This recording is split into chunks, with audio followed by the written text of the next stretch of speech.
Jeff, welcome to the SAINTCON Hallway. Hey, thank you. It's kind of more of like a corner couch. That's fair. But it's kind of, yeah, that's fair. We're not, we'll call it the corner. somebody coined the couch, right? That was like a lady who interviewed for like little kids. Like, this is somebody's couch. Anyway.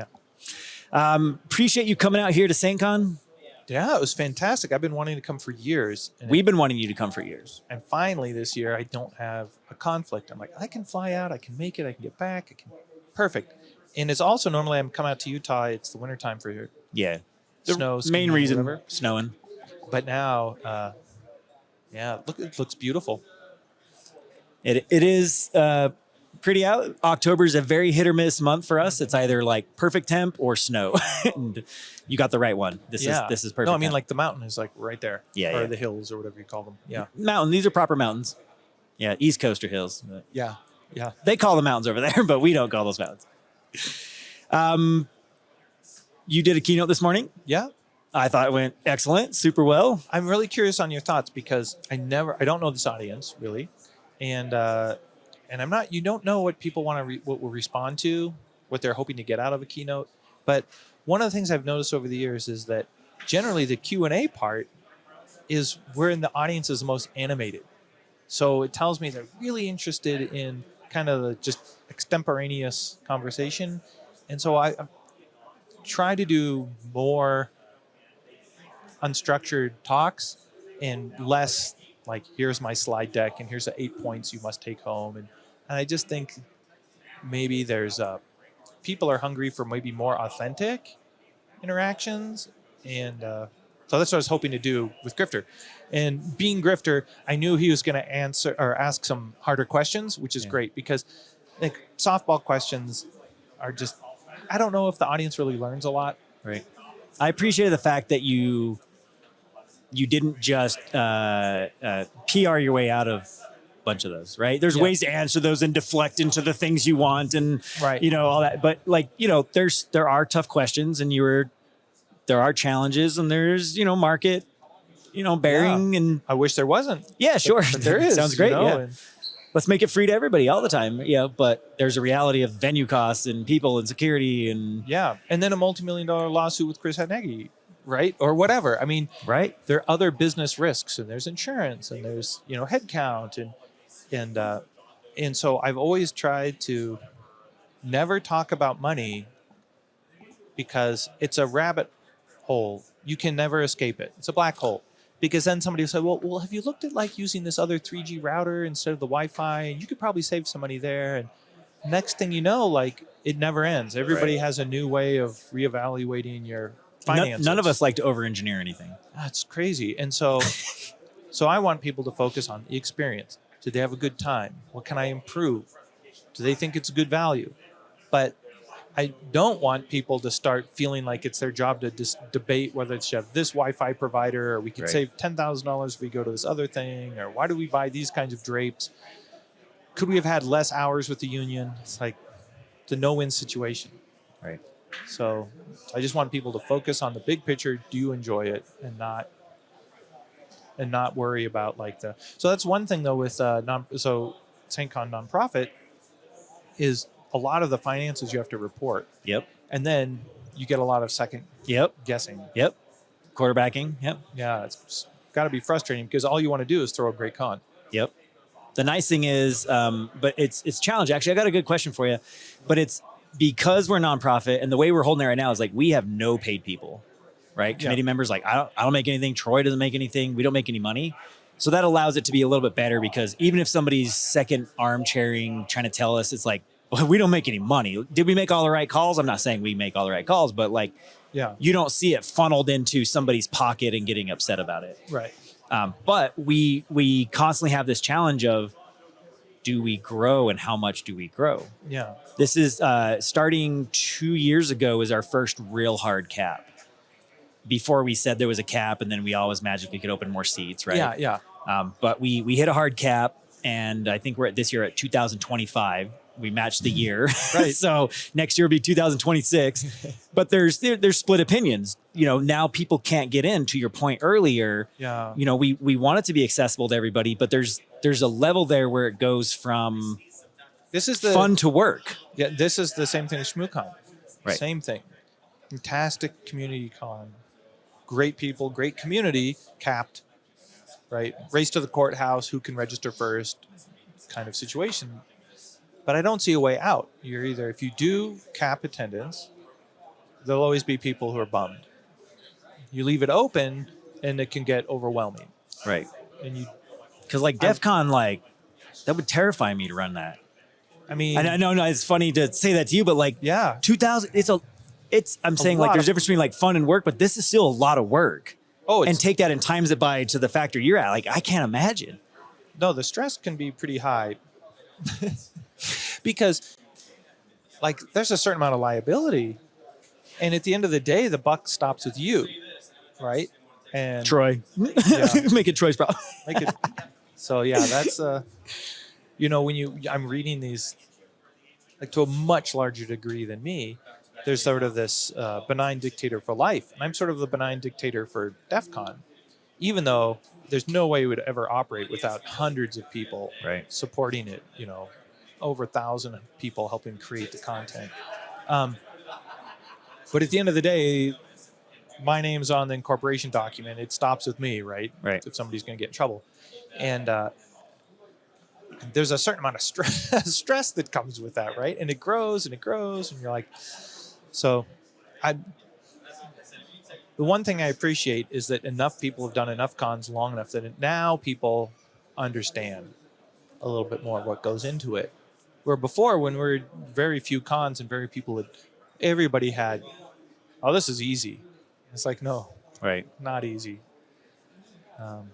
Yeah, I mean, all this, Troy started SAINTCON. He's been a goon at DEF CON for 20 plus years, right? Yeah. And it's not like an accident that a lot of our, you know, villages, communities, I mean, what works here, we want to not have to relearn and trip over and fall down the same stairs. Right. Why not? Right. And when I see something really good somewhere, I'm like, oh, cool, we should try that. Does it work at our scale? Does it work with our community? And that's what I like, is it's such a dynamic, and there's not like this giant sense of ownership, like, oh my God, did you see they stole the idea of. Right. No, it's like, oh, that's a great idea. Yeah.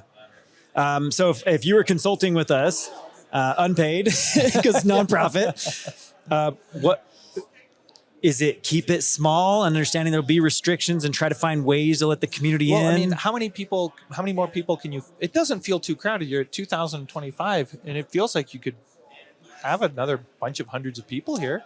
Because at any given moment, I forget what the metric is, but at any given moment, somebody's in the bathroom, somebody's in the hotel, somebody's getting food outside, somebody's got an emergency work situation. Yep. Not all 2,000 people are here. Right. Ever. So if you can hold 2,000, you could probably 20% more or something. You could probably have 20% more. Yeah. And I think the venue, I don't know these numbers. Somebody's going to get mad at me at this. I think it's around 2,500 this space will hold. Right. So you could probably grow to almost 3,000, but knowing that people come and go. So pure logistics, I agree with that. Yeah, right. At what point is that more taxing on the people running it? What is the value so add? Here's the thing. And I know it's very subjective, but. Yeah, but the thing that happens is, for us, at least at DEF CON, whether I have 1,000 people scale or 20,000 people, I have to do the same amount of work. If 30 or 40,000 people show up, okay, I still had to design the programs and do the thing and accept the speakers and review the content and sign the, I still have to pay the electrical. All that stuff has to happen whether 1,000 people or 100,000 people show up. So to me, it's like, okay, another 500 people showed up. It didn't change my workload a whole lot. I've been soft polling some people who ran cons, and they're all landing somewhere between 1,800 and 3,000, where it went from like a fun passion project to like, this is a job. Yeah.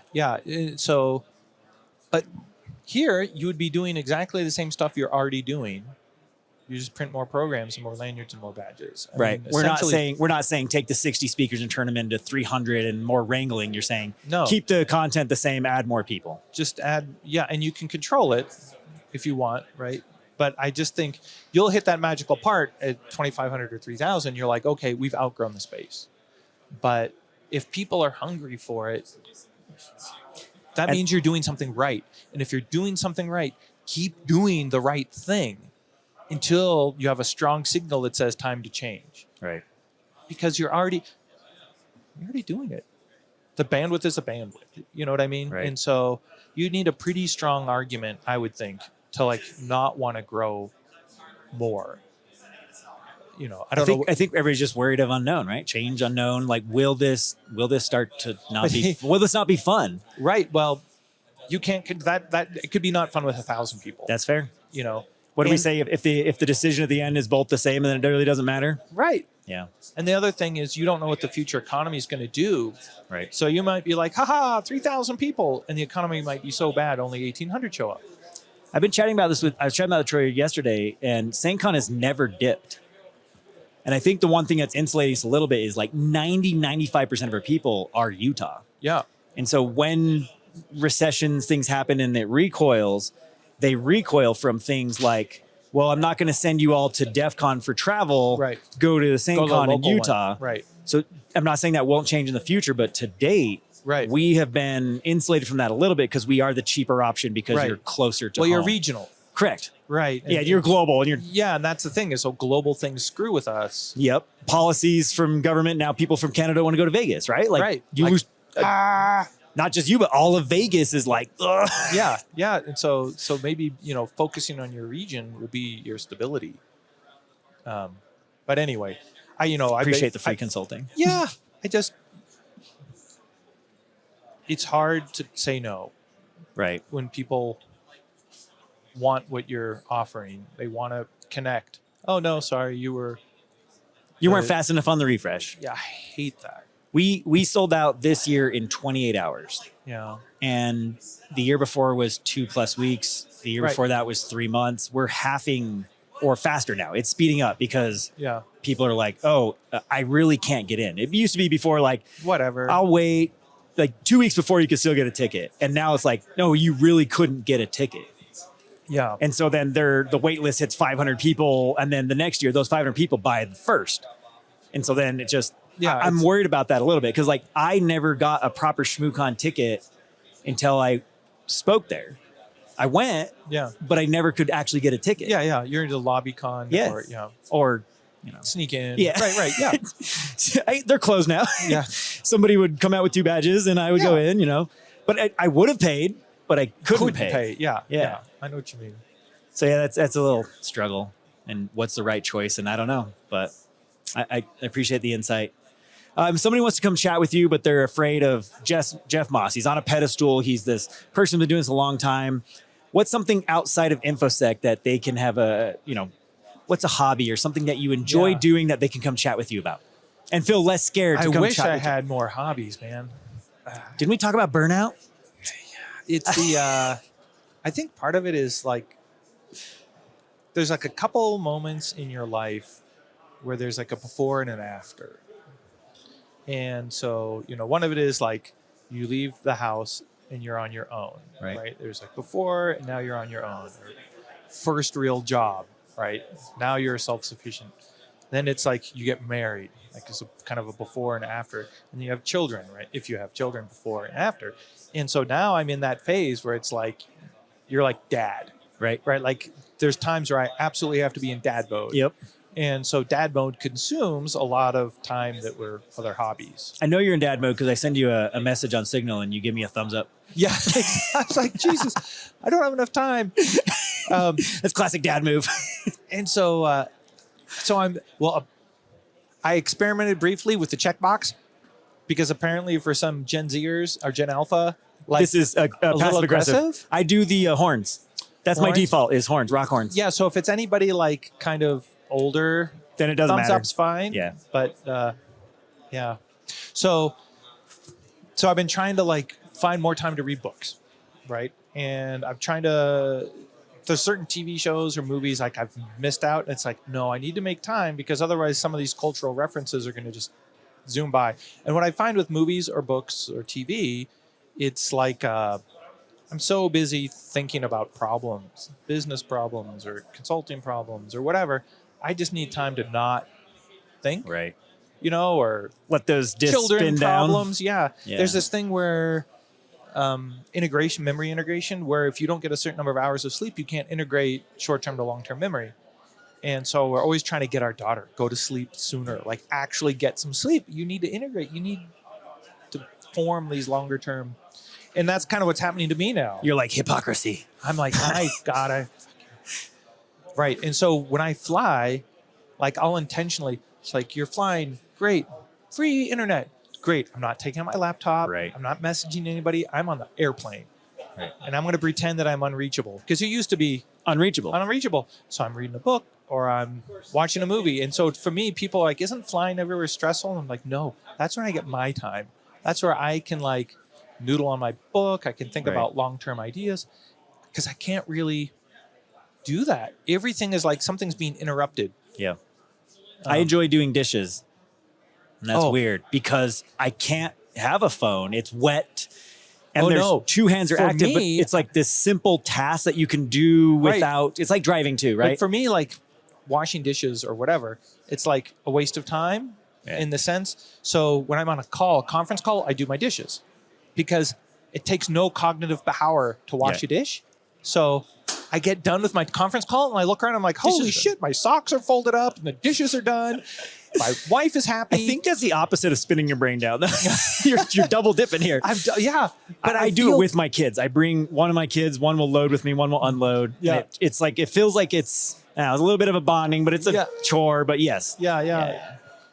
Well, but I'm next you'll be folding your socks on the plane. I hope so. No, you don't. You need the funny thing is living in Singapore now, we got stuck there in COVID and we've been there ever since. And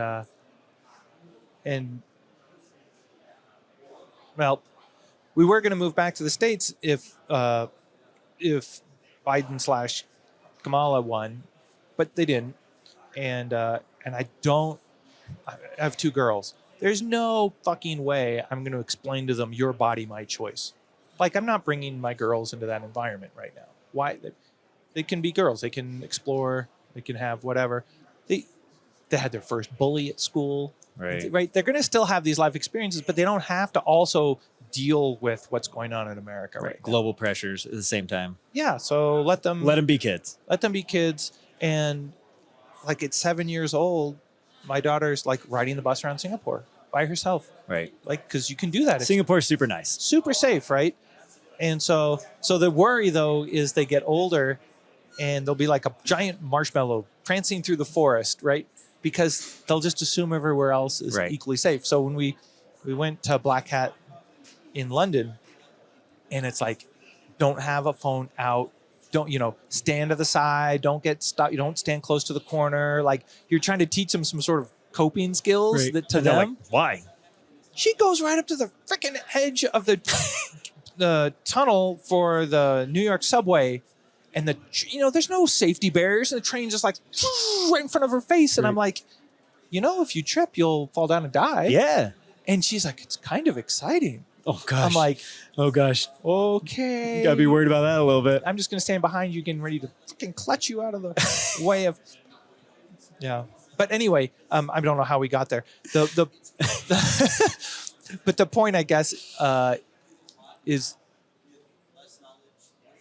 by not coming back and by ending up staying in Singapore, like, you're exposed to like much more of the local of culture in that area, right? And then that gives you an insight into how countries in that area think about the West or China or security. What are their needs? And it's funny because in America we've got so many great advantages, but then we've got weaknesses. So like in Singapore, it's so small, they can upgrade everything very easily. Right. You can roll out 5G because it's a teeny little island, so you can do something quickly, but here it'll take a decade, right? And so strengths and weaknesses. It's I find it, like, to the government perspective, like, understanding the policy imperatives. Like in Singapore, they try very hard to not take sides because they're so small, right? So they're squeezed between America and China. Right. They buy American proximity to China. Yeah, military weapons, so they're definitely connected to America from a national security. But ethnically, historically, there's like about 75% are ethnically Chinese. Even if they've been there for 300-400 years, it's still ethnically Chinese. And so you get a lot of tourists because it's one of the only places outside of China you can travel and still feel like, if you're Chinese, and feel like you can understand the culture. Right. A lot of rich people from China went and moved. They live in Singapore. Yeah, and so the legit good Chinese food in Singapore. So I don't eat Chinese food really in America anymore, right? Because it's not really Chinese food. I eat barbecue.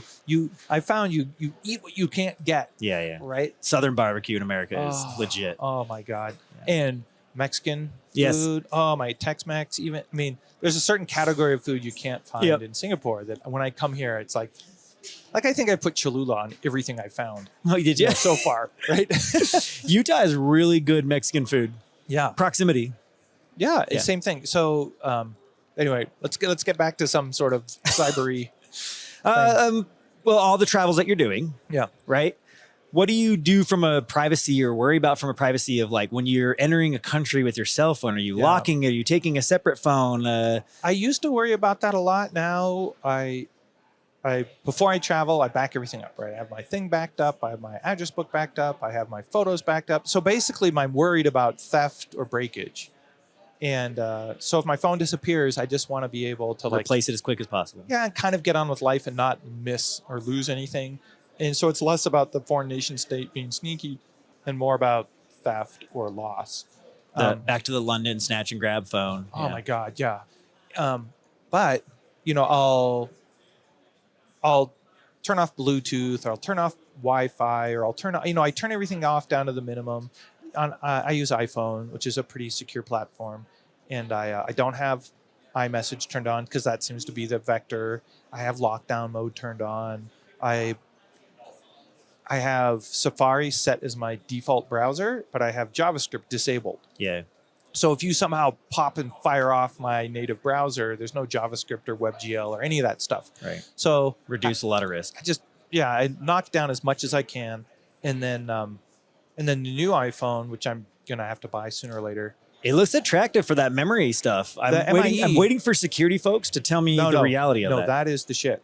I read it. It reads like that. It reads like something I want to buy. It is the shit. It is. I want to see it in reality. No, it's before and after. Yeah. You either got it or you don't, and it's just a totally different game changer. When I was running this technical advisory committee for CISA, and we did a paper for them on memory safe systems languages, and so it was incredible because you're with the government, so you can go and get experts, and we had this amazing lineup of experts on our team, reverse engineers and just badasses, right? Symbolic memory execution people and a whole wide range of people. And then you can be like, I wonder what Microsoft's doing. And they'll brief you. I wonder what Amazon's doing. And they'll brief you. I wonder what Google's doing. I wonder what Android's doing. I wonder what the Rust Foundation's up to. And you can talk to all the experts. It's amazing. To understand the state of Rust, Go, and Swift. And then you start digging into, right? So back then it was MTE, memory tagging. And it'd be 16 flavors. And if they guess wrong, it'll throw an error. And so then what happens is you have a 1 in 16 chance of getting it right. And if you get it wrong and it throws an error, well, if you're Amazon or you're Google, you can get that crash. And now somebody's tickling something in that application. You can stick your engineers on it. So at the next update, you might have found out what's going on, right? So now the attacker has to roll the dice or be really cautious when they do it. Well, now MTE became enhanced MTE. Now it's not 1 in 16. Now it's 1 in 256 or 1 in 1,000, right? And they've gotten better at collecting. They've got more memory coverage. And so think of MIE now as even better than EMET.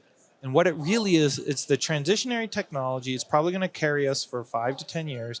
And it's the technology between a total memory safe systems language like a Rust or a Go thing. But this is about the best you can do with the current stack. Right, without a fully... So when you're talking to the other experts, they're like, yes, you have to do this. You've got to go MTE. You've got to do all this stuff. And that'll probably buy you 5 to 10 years. And that's the window we need for this next engineering effort, right? So now we're on that road. Now Apple's got MIE, right? And it's so it's cool to talk about it 2 years ago in this report. And now it's in Android and EMET, but now Apple took it to the next level. So you will be buying that? I'm definitely going to buy it. But I want the one in America because it has an extra channel and it's all eSIM. Yeah. The one in Singapore, because a lot of people still have SIMs in the region. It's SIM. Yeah, that's why you fly to Singapore and they popping off the back of their phone case and there's like 6 SIMs in there.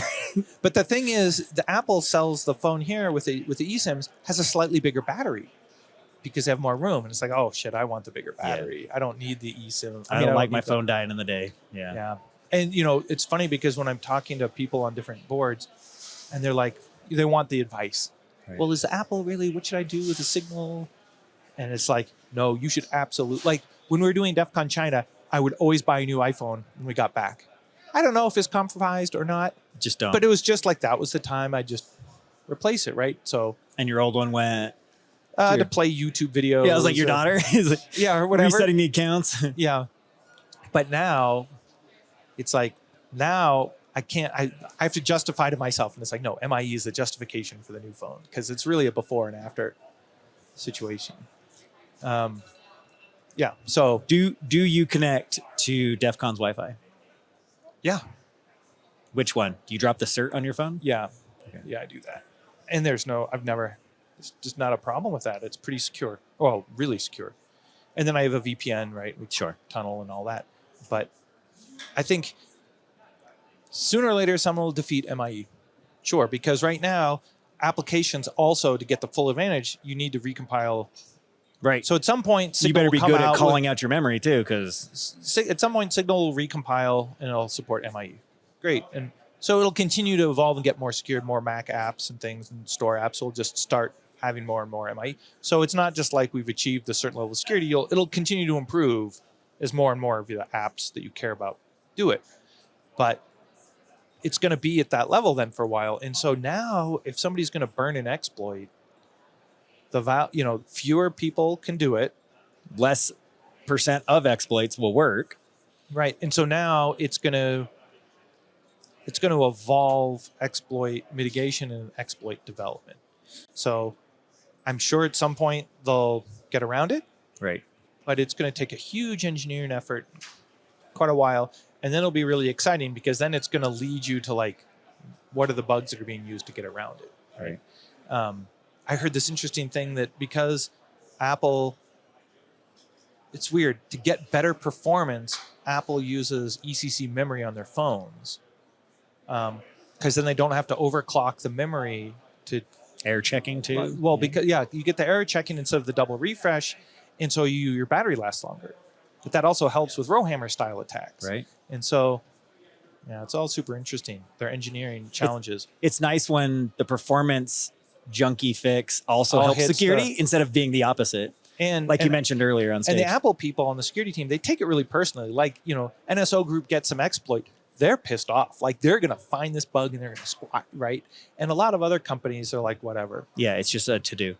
It's not as personal. And so as long as they keep that energy at Apple, I'd still probably buy their products because I was going to try, what's the... Graphene. Yeah. But now this change that Google's making on Android next year... It's going to limit all the graphenes, yeah. Fuck, I'm back to Apple. Yeah, you're going to go sideload Google Play just to get your email. And yeah, so I like the idea of graphene a lot, but I don't know anybody who uses it more than like 2 or 3 months as their primary driver.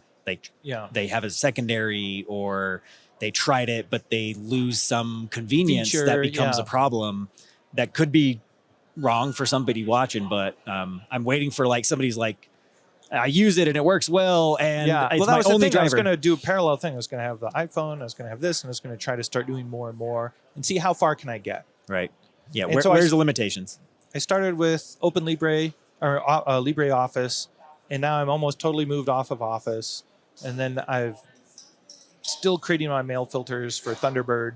But like once I'm off, I want to have a celebration when I remove Office from my laptop. A little bit of self-control. And you didn't move to Google Suite or something else. Right. Yeah. Because finally, you're controlling your own data. A little bit, yeah. And then my other thing, big party, if I can ever I have one Google email account still.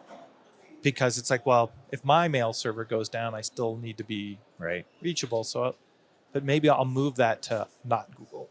Right. I don't know who the good provider is right now, but not Google would be nice. So I'd have a party for them too. But I've been thinking a lot about like that data agency over your data and distributed, and you know, convenience versus effort. Well, the AWS whatever West 1 outage that just happened, but I've been talking for a couple of years about, at least with government, about we have no internet plan B.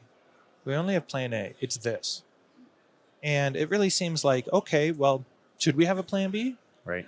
I don't know. AWS, Cloudflare, like certain one of these pockets are taking out swaths of the internet. Like plan A is DNS, certificate authorities, BGP, right? Hyperscalers, centralized email, whatever it is, right? But there's like the status quo. How it works today. Right. And so I think about what are the characteristics of plan B should be like orthogonal a little bit. And so the example I use is Tor. And Tor is like, you could not run the internet on Tor. It's way too slow. But I use it as an example. So for example, Tor doesn't rely on DNS and it doesn't rely on certificate authorities because the address that you go to is also the key for the connection. So that's the address doesn't need DNS to look up. That's the address, like the IP address kind of. And you know you have a secure connection if you talk to it because that's essentially the public fingerprint of where you're going and nobody can man in the middle. Great. So maybe if you were a government or some critical service, you would say like, well, my health service website is internet plan A and plan B reachable. So if AWS goes down, we're still reachable over Tor or whatever because maybe we're not, if it's not a BGP problem, right? There's these other technologies you can use to reach it or whatever. And maybe we all get together and say, you know what, that's not feasible, can't scale. We could only do that for the most critical of sites. Well, okay, let's identify the most critical sites and make those plan B accessible and everything else is not. But nobody's having that conversation. Yeah, we're all in on plan A. 100%. And plan A will get resolved. And when it breaks, we'll solve it quickly. And we hope that nothing worse ever happens. And it's like more and more DNS blocking and filtering in the European Union. Like more CAs are getting court orders to revoke TLS certificates. And you're like, okay, what happens if something goes down with Let's Encrypt or whatever, right? Like we've got a lot of eggs in some baskets. And so I've been thinking about, well, what's my sort of plan B? How do I become more flexible? And so one of the things is I'm going to buy my own. Finally, I've been wanting to do it forever and I could never justify it. But now I'm going to go buy a Class C, IPv4 Class C. I'm going to IPv4 Class C? Yeah, I'm going to buy a Class C on the secondary market, and then I'm going to get some V6 addresses, and I'm going to.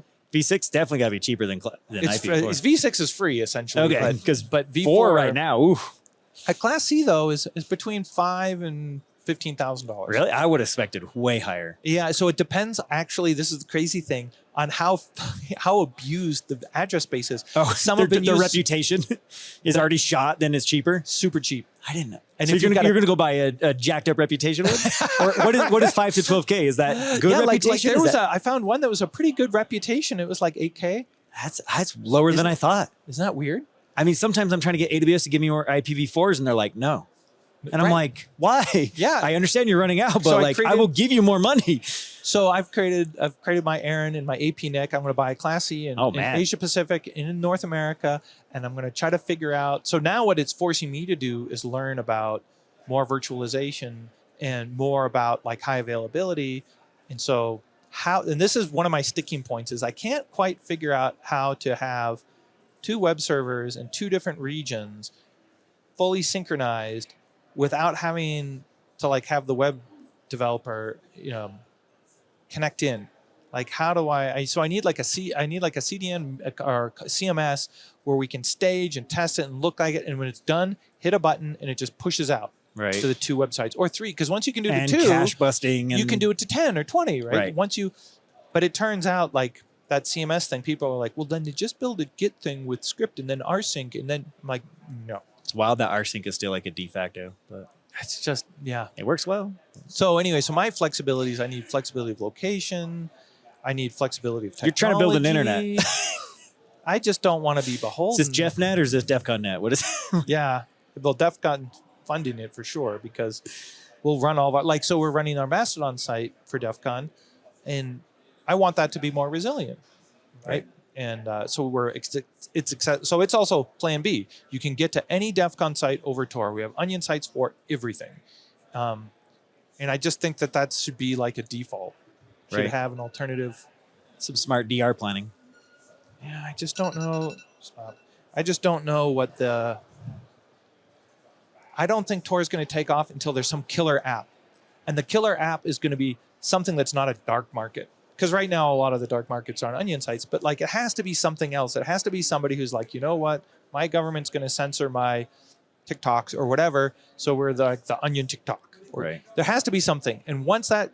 Convenience and something they can't get somewhere else. Or something the media feels they have to cover. So the media is constantly reporting on what the celebutante is talking about on their onion site. Do you think government or governments own enough Tor nodes to 51% attack type stuff?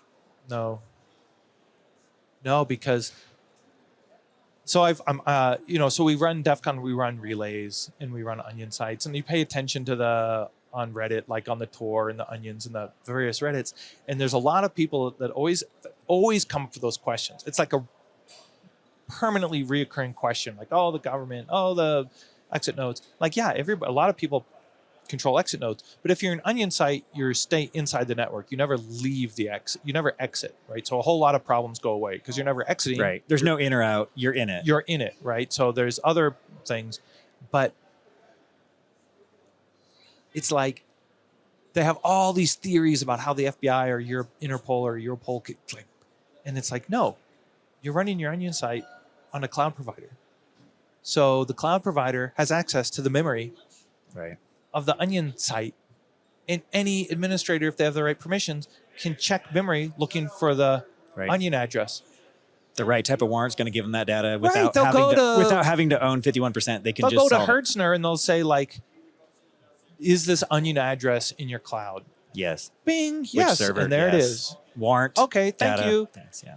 And then they don't have to like take down everything else. They don't have to seize anything. They just query. It's very surgical. It's precise.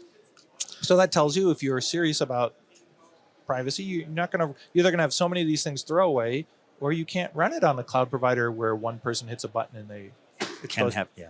But Hertzner or whoever, OMV is cheap, and tons of people will run relays through them because it's cheap and convenient. And that's why when you look, I bet you if you run a Tor circuit, you're going to route at some point through Germany, because that's where all the cheap hosting is, France and Germany. So everybody's like, why is my ins and outs and everything always in France or Germany?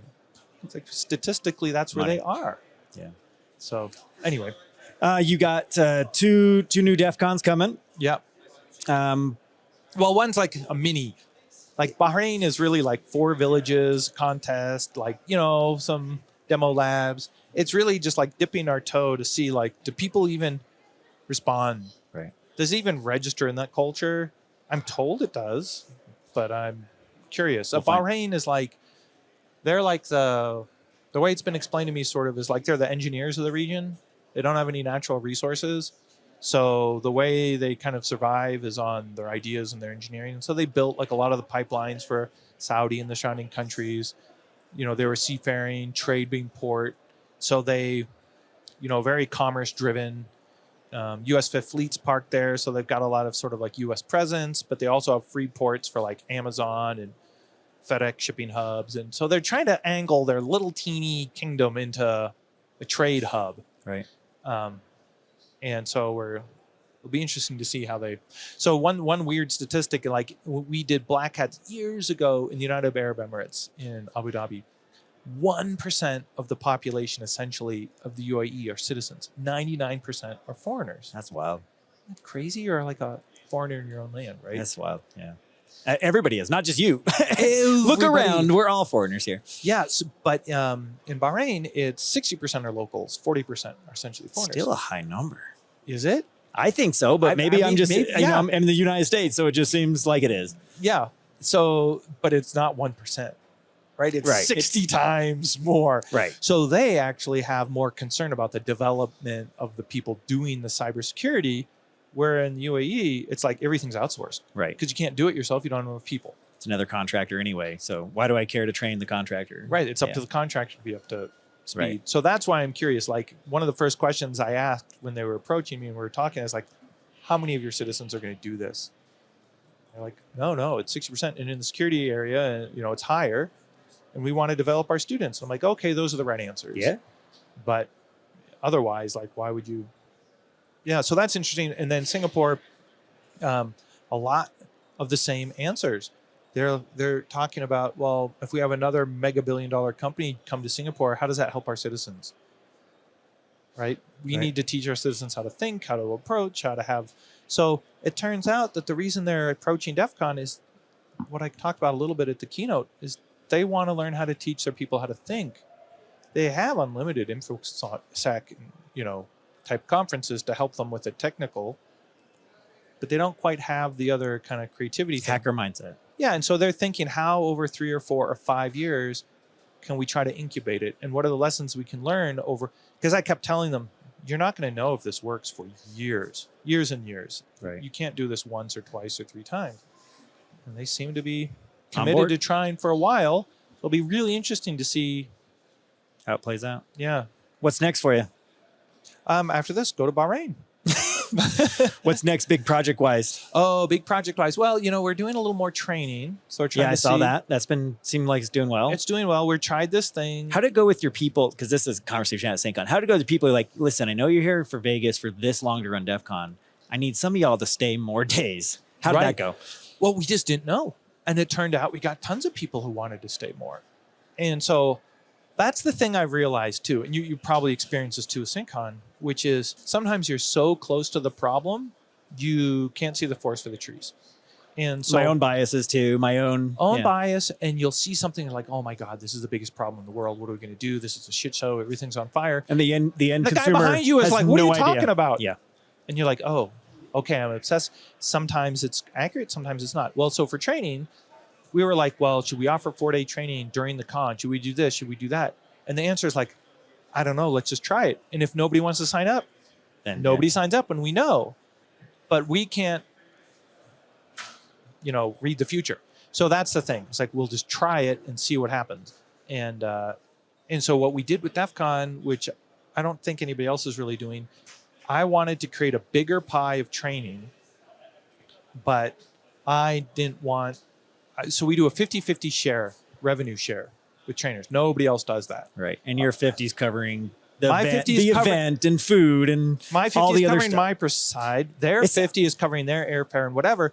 But I was saying that because a lot of people don't understand that 50% sounds like money, but it's like, you ever booked a conference center? You know how much they are not cheap. $100,000 for internet or whatever. Exactly. It's just insane. So when you net it all out, what I'm hoping to do is get more and more trainers. So my little slice of the pie can grow with more trainers instead of trying to maximize my slice of the pie. And some trainers absolutely respond really well. They feel like it's a fair shake, and they'd rather try something with us where it's easy math. They're not arguing over line items. It's just a 50. Right. So we're still in the early days. This is only, I think, coming on the 3rd year we've been trying it. You going to do regional of those? But yeah, so we're doing training in Singapore. And then we're doing a little bit of training in Bahrain to see what we're just curious, like, what do people buy? So in Bahrain, they don't want offensive training public because they don't want to look like their country's getting all offensive. We're arming up. Yeah. Yeah. And they're worried that they don't want to accidentally train anybody from Iran, right? Because that's the regional global bad pressures. boy, Yeah. right? The regional bad boy. That's in sync up there is Iran. Totally like shitting all over people. Yeah. So that's the thing. Trying a little bit more training. Trying to be there more and more for the kids. Yeah. So it's a pretty busy life. Sounds like it's very busy. Yeah, but it's going to be super exciting to try these other venues, and I love introducing people to new things. And so I think people are going to have a blast, I think, in Singapore. Bahrain's going to be crazy eye-opening. And yeah, I think it's going to be a good time. Well, I hope they are all successful for you. I appreciate you coming to Utah, keynoting for us. Fantastic. I know we've been trying to put some pressure on you for lots of years. I'm glad that it worked. Finally happened. Yeah. And thank you for chatting with me in the SAINTCON Hallway. Yeah, thanks. Thanks, Jeff. Good to be here.